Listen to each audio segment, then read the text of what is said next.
Sounds good. Yeah, back to Full Profits Podcast. We are about to talk clean breaks, another episode about boxing. My Oh yeah. co-host today is my man's and them. Cesar. Introduce yourself, bro. What's up? What's up? What's up? I'm I'm just a boxing head, man. My name's Cesar. Boxing head. Been watching boxing for a minute, for a long time actually. I just love the sport, man. If I follow any sport more, it would probably be boxing more than any sport. I follow a little bit more than the all of, you know what I mean? Okay. So yeah, I love the sport, man, since a little kid. I'm gonna ask you this question because I did an episode on it already, but I didn't get your take on it. All right. Name your top 5 Mexican boxers of all time. Ooh.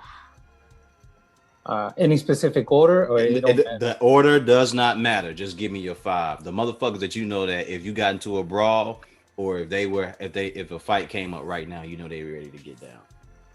Shit. Barrera, Morales, 2. right? That's 2. El Campeón, Julio Cesar Chavez, Juan Manuel Marquez, Yes, sir. and the last one, man, I gotta throw him just because you just gotta seen his old fights. It's Salvador Sanchez. Salvador Sanchez. You just gotta see him fight a little. He doesn't have a lot of the pizzazz, but What? Yes, you do. like, you do. like I'm trying to I guess That fight, Mexico versus Puerto Rico, when it was him versus Wilfredo Gomez. That was beautiful, man. The way he was moving, and Gomez tried to come out and overpower him. Sal was just like, "I'm not having that shit, bro. I'm not having that." Mike Tyson said in one of his podcasts, Mike Tyson said something very interesting. He said that Salvador Sanchez will get up. He would, like, if you were a fucking savage, he will come in there and just try to dog you down. Yeah. That was him. So if you look at earlier his career, he got through some scrubs, but he looks vulnerable. But when you get him with another heavy hitter, man, that motherfucker showed up. He would rise to the level of competition. I think that's what Mike Tyson has said. Yes. But yes. I like Salvador Sanchez because no matter what, man, he gave you a good fight. When he fought, what was his Danny Boy Garcia or some shit like that? I might have Danny Lopez or something. Excuse me for butchering the name if I got it wrong. But he fought that guy twice, and in both fights, Salvador took his time breaking this dude down. He just took his time. And I sat there, I was like, why don't he just run this dude down? And it was just like, he was waiting for this dude to shoot his load or show him enough to say that, okay, he's not going to be a threat. And then, like, I think it was like around round 9 or 10, Danny Lopez got too fucking close. And I don't even think he knew he was in Salvador's wheelhouse. And he threw off like a 3 or 4 punch combo. And you just heard it was like, boosh, bash, boosh, boosh. And I was like, God damn it, man. And after that, that was the beginning of the end. You know what I mean? And after that, he just came on strong and he got him out of there. So I love Salvador. So another person who I like that people don't talk about is Ricardo Lopez. I think he was like I've heard of the name, man, for sure. Yeah, he had to have been a little guy. Yeah. Had to have been a little guy. It was like a flyweight. He had 51 fights and he only had 1 draw and he won every other fight.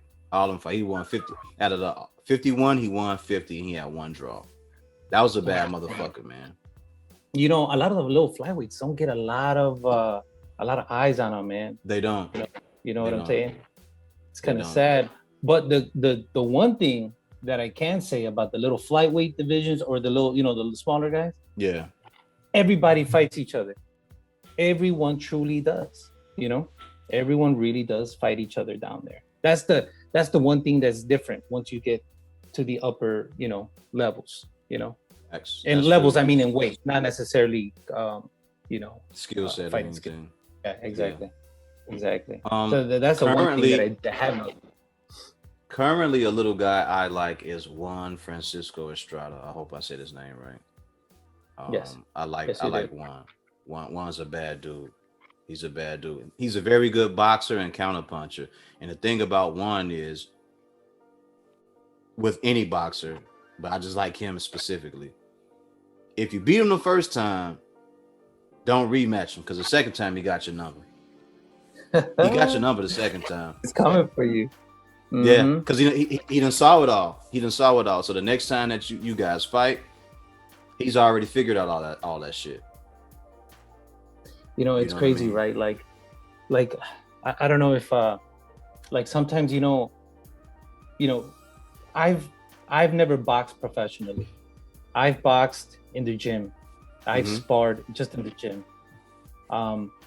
But one thing I realized is once you're there and you get hit for the first fucking time with a headgear, bro, every motherfucker you see on TV, your respect just fucking goes through the roof. Because you know how hard it is just to even survive one round. Like, Yeah. it ain't even like, man, it sounds like I probably exaggerated, but until you lace up, bro, you could throw 50 punches and you could be dead gassed. These dudes are professional, superior athletes throwing 1,000 punches, man. And that's one of the things I end up loving so much about this sport, you know. Probably more because I did a little bit of it, you know, growing up, and then a little bit as I got older. Yeah. But it's a different type of beast. I think in the amateur levels, you know, seeing like all the local gyms, it is a little bit different.